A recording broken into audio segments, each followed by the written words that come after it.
Good morning students. आज हम study करेंगे आत्मसम्मान या सेल्फ एस्टीम के बारे में। तो आत्मसम्मान एक ऐसा शब्द है जिसका सामान्य अर्थ है अपना सम्मान। इसको हम दूसरे तरीके से सेल्फ रेस्पेक्ट भी कह सकते हैं, लेकिन जो आत्मसम्मान है इसकी जो परिभाषा है वो बहुत ही व्यापक है।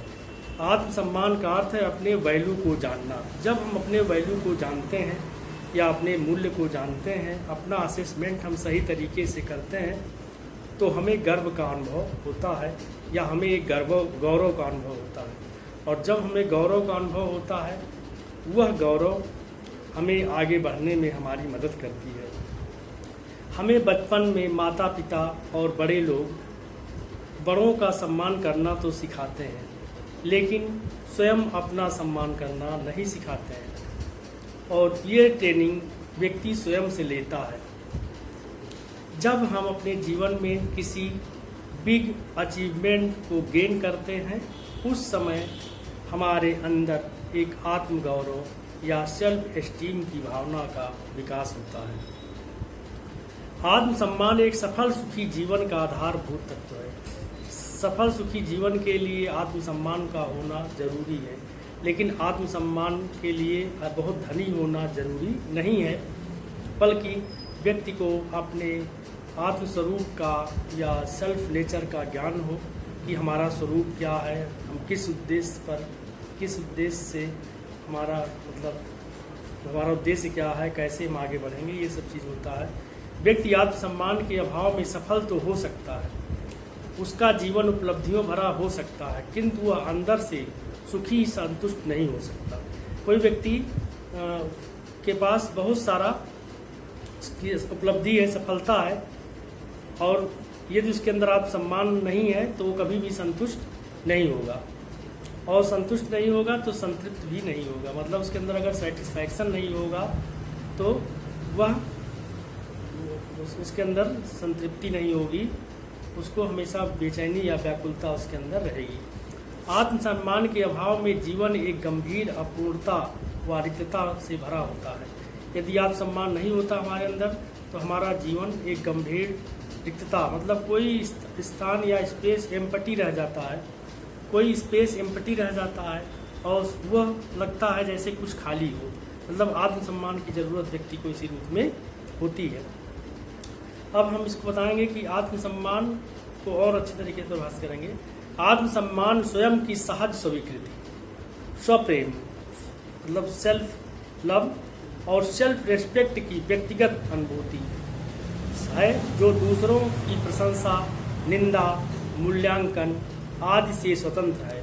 वस्तुतः आत्मसम्मान व्यक्ति का अपनी नज़रों में अपना मूल्यांकन है और अपनी मौलिक अद्वितीयता की आंतरिक समझ और इसकी गौरवपूर्ण अनुभूति है। मतलब आत्मसम्मान में या सेल्फ एस्टीम में हम पहले अपना मूल्यांकन करते हैं, अपना असेस करते हैं, और अपना असेसमेंट करने के बाद फिर हम अपने गौरव को या अपने महत्व को जान जाते हैं। कोई हमारी निंदा करे या कोई हमारी आलोचना करे, हमें उससे कोई फर्क नहीं पड़ता। हम अपने विचार पे चलते रहते हैं, क्योंकि हम ये समझते हैं कि जिस रास्ते को हमने पकड़ा है वह रास्ता सही है।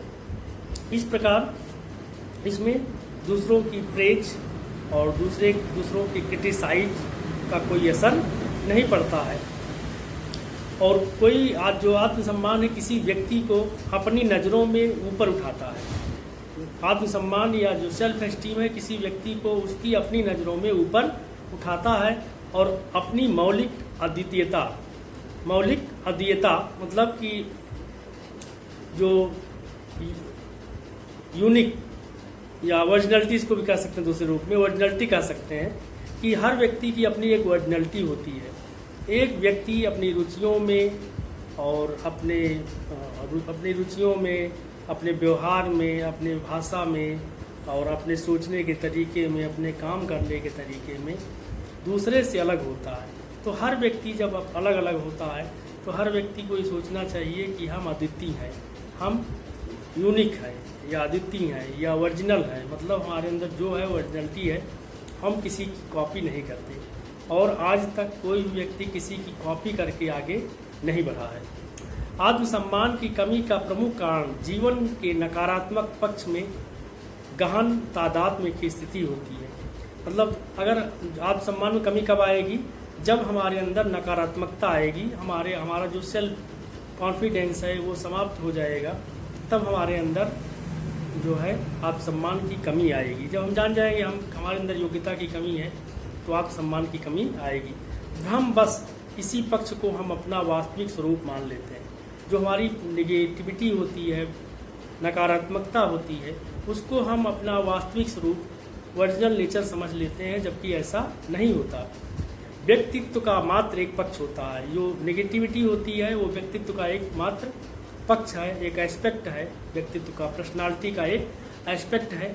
क्योंकि किसी भी व्यक्ति में पॉजिटिविटी और नेगेटिविटी दोनों साथ साथ रहते हैं। सकारात्मकता और नकारात्मकता साथ साथ रहते हैं, लेकिन सकारात्मकता या नकारात्मकता पर हावी है तो व्यक्ति सफल हो जाता है और उसका कॉन्फिडेंस बढ़ता है, उसे जीवन में सफलता मिलती है।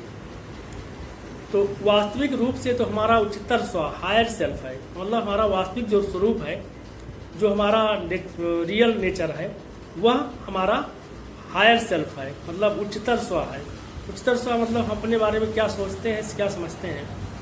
आत्मसम्मान या सेल्फ एस्टीम आत्मविश्वास का प्रथम सूत्र है। मतलब जो प्रथम चरण है, बिना आत्मसम्मान के आत्मविश्वास नहीं आता है। हम अपना मूल्यांकन करते हैं, मूल्यांकन करने के बाद ही हमारे अंदर जो सेल्फ कॉन्फिडेंस है वह आता है। इसके साथ अपने जीवन के प्रति पूर्ण जिम्मेदारी का भाव दूसरा चरण है। और जब हम जान जाते हैं कि हमारे अंदर आत्मविश्वास है, कॉन्फिडेंस है, तो हमें अपने जीवन के बारे में पूर्ण जिम्मेदारी उठाने का एहसास होता है कि इस काम को हम कर लेंगे और उसको शुरुआत कर देते हैं। आत्म विकास और उन्नति के साथ दूसरों के सुख दुख में भागीदारी हमारे आत्मसम्मान को बढ़ाएगी। आत्मसम्मान में सेल्फ अचीवमेंट ही नहीं होता। बल्कि कोई व्यक्ति यदि अचीवमेंट ग्रहण कर लेता है, अचीवमेंट गेन कर लेता है, उस समय उसके अंदर यश कीर्ति की भावना जागृत हो जाती है। और यश कीर्ति की भावना जागृत होने के कारण वह आदमी सोचता है कि हम अधिक से अधिक दूसरे लोगों का भला करें, जिससे हमारा यश सम्मान दुनिया में बढ़े। तो जो विकिपीडिया है, विकिपीडिया की परिभाषा के अनुसार आत्मसम्मान प्रत्येक व्यक्ति के आत्ममूल्य के एक सामान्य व्यक्तिपरक भावनात्मक मूल्यांकन को दर्शाता है। यह एक निर्णय है जिसे सभी की प्रतिक्रिया के रूप में लिया जाता है। फिर से ध्यान से सुनिए। आत्मसम्मान प्रत्येक व्यक्ति के आत्ममूल्य के एक सामान्य व्यक्तिपरक भावनात्मक मूल्यांकन को दर्शाता है।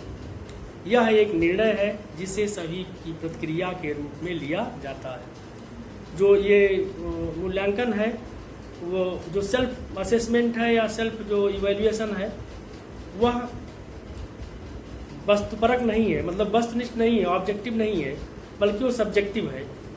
उस मूल्यांकन का असर किसी व्यक्ति के व्यक्तित्व या पर्सनालिटी से पड़ता है। हम जब अपना मूल्यांकन करते हैं तो उस मूल्यांकन पर हमारे व्यक्तित्व का या पर्सनालिटी का असर पड़ेगा। और यह व्यक्तिपरक है, मतलब ये सब्जेक्टिव है, ऑब्जेक्टिव नहीं है, और भावनात्मक है। यह निर्णय है जिसे सभी की प्रतिक्रिया के रूप में लिया जाता है। और ये क्या है, ये एक प्रोसेस है जो कि सभी के प्रतिक्रिया के रूप में लोग इस प्रतिक्रिया करते हैं, लेकिन उस प्रतिक्रिया का या रिस्पॉन्ड का कोई असर हमारे ऊपर नहीं पड़ता है। हम अपना मूल्यांकन करके उसको अच्छी तरह से समझते हैं। तो धन्यवाद, आज इतना ही।